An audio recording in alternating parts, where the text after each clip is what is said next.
King John 3 verse 15 and 16. Meto nga matibe na patunay na misang kang ligtas, parati kang ligtas.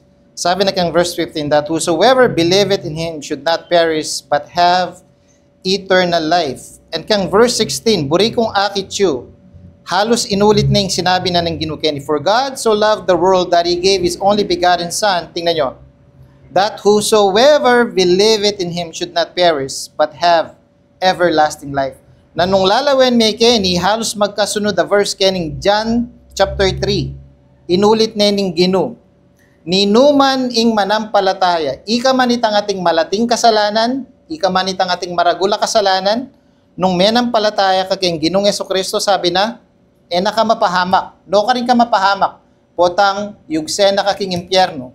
Potang kami ligtas. At sabi na, di na nakang bie alananga. Buri kong akit yung kayong English, sabi na, but have eternal life.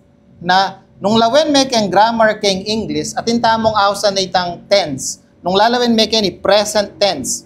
Ngeni, kayang oras ay ni. Itang oras na may nampalataya ka kayong Gino, akwa mo ne itang bie alananga. Na, matibe patune, kalupaning sasabihan na kayong ni King John 3 verse 15 and 16, minsan kang ligtas, parati kang ligtas.